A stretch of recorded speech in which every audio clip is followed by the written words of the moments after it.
Hi all, Hipper here. Today I am finally checking out the Khabarovsk, and that's a really annoying name, so it's just gonna be Khab from now on. I don't care if that's correct or not. Uh, anyway, I am using my Makarov build here that I have great success with on Tashkent, so I'm thinking why not? I'll put it on Khabarovsk as well. And this is literally my first battle in the ship. I just unlocked it 20 minutes ago, I think. I took it out for a battle. And this is what happened. So an important thing to note is that on Cap you can change the smoke for a heal. I haven't done that in this battle because I wanted to have it as close to Tashkent as possible, and I think it'll take a few battles before I decide what I'm gonna go with. But I think I'm gonna stick with smoke. The heal seems a little bit underpowered at 112 health per second. I'm not sure it's gonna do much, but well, we'll find out in a few battles in the future here. So I see 22,500 hit points, and I have no, I don't have sims on it or anything like that. So that's pretty much standard. So you can see the ship looks good. I think it looks really mean and menacing, and yeah, it just looks like a pretty cool ship. Now, in usual legendary battles, there's always more battleships than cruisers, because not many people really want to play the Alaska. So that means here in the beginning, before we get new cruisers or other destroyers, I'm pretty sure you can have some pretty amazing games with Cap.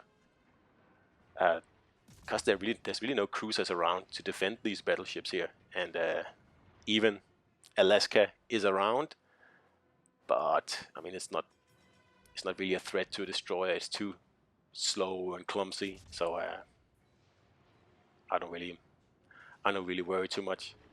If you look at this battle here, we have, how many do we have? 6 battleships, 1 cruiser and 1 destroyer, and that's pretty much par for the course here. So there's really nothing stopping you in absolutely hammering these battleships here for for hit points and fires.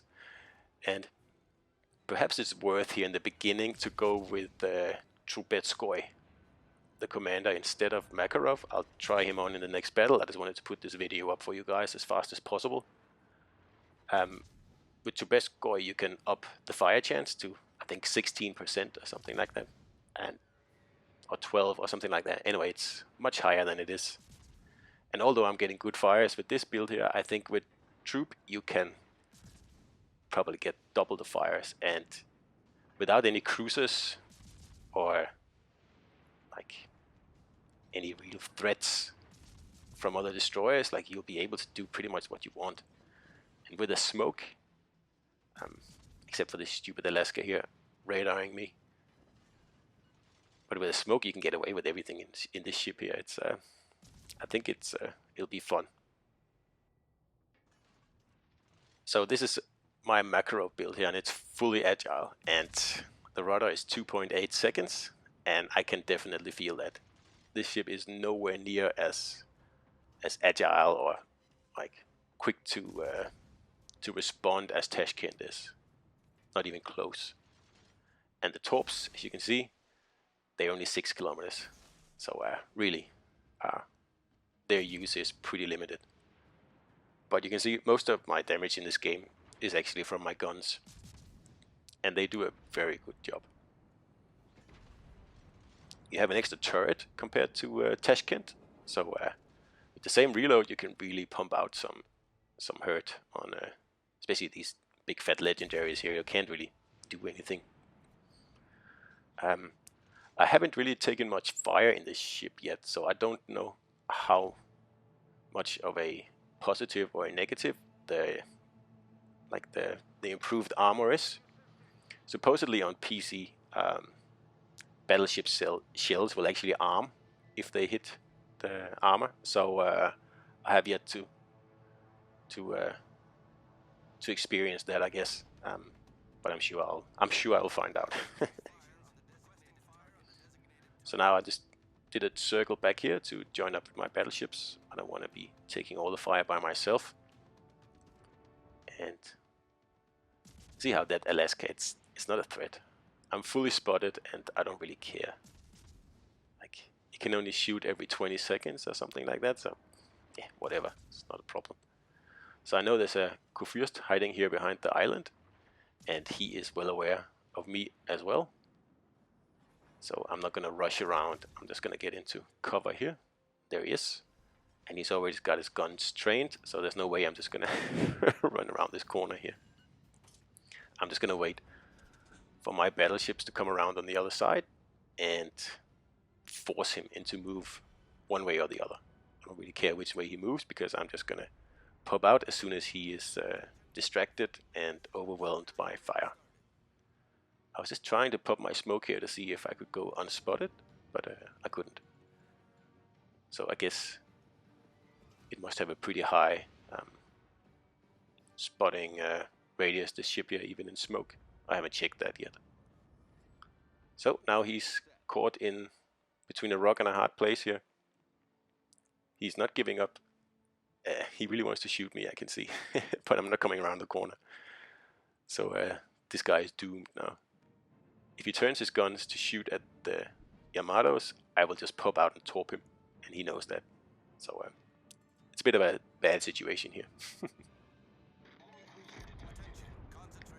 Now I know he's itching to sink me, and that's why it looks like he'd rather die than give up the chance to sink me. So I'm just gonna be naughty here, pop out, take a few shots at him. There we go. Even got a fire. That was perfect. Took a little bit of damage there from the secondaries, but not much of a problem. And down he goes. So you can see, accelerating this ship is quite a bit slower than Tashkent. I just noticed that right there, and I will notice that again later in this battle. But it definitely takes a bit longer to get up to speed.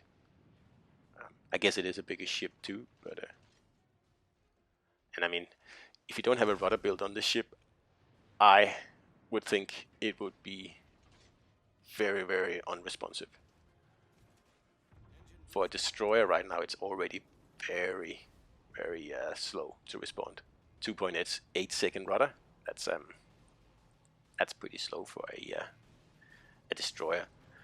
If we look at Shimakaze, the other legendary destroyer that's available to research now, it has a 3-second rudder out of the box.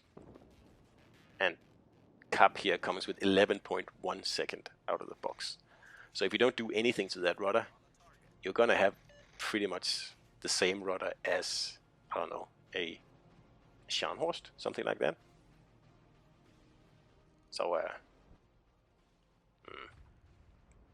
mean, I would definitely go for an agile build on this ship here, at least in the beginning.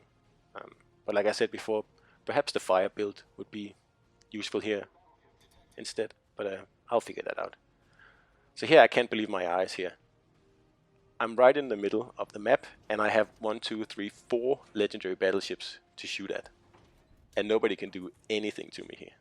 There's no cruisers left, there's 1 destroyer left, but I'm sure he's not gonna have any of this. So I'll just sit here, pop my smoke, and I will pretty much make 100,000 damage just sitting here. So this is the reason that makes me think that perhaps smoke is the way to go with this ship. I'm not sure the heal really makes up for a situation like this, where you can sit completely in safety for 1.5 minutes and just rack up that damage. With a heal, you would have to be spotted, and you would have to be like sailing for your life. And with the rudder that this ship has, I'm not sure that is that's a good way of playing it. And another thing I just want to mention, if you go with the troop build from before, that gives you extra fire chance. Just keep in mind that your HE shell damage goes down by 30%. That's substantial. I mean, it doesn't really matter to battleships, because fires is what you live and breathe there anyway, but if you get into a destroyer fight, you're pretty much down 30% of your firepower. And I remember in Tashkent that is quite a problem. you'll usually get like spanked by anyone, even a Yudachi or something like that. So just keep that in mind if you go with the fire build.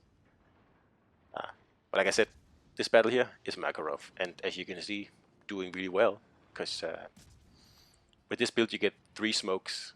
See, I know I kind of wasted a smoke earlier, but had I not had Makarov, I wouldn't be able to sit in this smoke right now. This is my last smoke, my 3rd smoke. And like I said, I am making substantial damage from this smoke here. So, smoke is gone, and we'll see if we can't torp this guy here. Now again, this ship really takes its sweet time to get up to speed. I think that is the biggest difference from Tashkent I have noted so far. It makes me almost not want to sit still in it, but I guess I have to when I have the smoke equipped. So perhaps that's something that speaks to the heal, but I guess I'll find out. Just see if we can avoid that rather nasty looking salvo there, and we could. So all in all, I think Cap and I are going to be good friends. It's a Tashkent that has better damage output, I think, at least with the guns, and it's not as agile as Tashkent, unfortunately. So here I'm very lucky. I run straight into this guy here, and I don't have any torps. But luckily, one of my teammates takes him out, so I don't have to worry about it. There we go. Excellent. Thank you very much. So I just gotta sit here and wait for my fires to be put out. And I mean, I could have waited here and just let this battle end, because we're going to win no matter what. But I want to see how much damage I can actually do this first battle here, and if the engine boost helps with the acceleration as well. That's also something I want to check. So I give it a shot here, and just waiting a little bit more. I would like to try to survive, but I know it's pretty unlikely. The secondaries will most likely get me. But, you know, the hunt for damage, it never stops, right? So, there we go. Nice 6-kilometer torps. Got them off, and just an extra salvo with a fire. And yeah, he gets me, but yeah, so what? I'm also gonna get him, obviously. So yeah, that was Khabarovsk, guys, and the first battle I ever played in this ship, and that went pretty well, if I might say so myself. So keep a lookout for more videos, and I'll see you out there.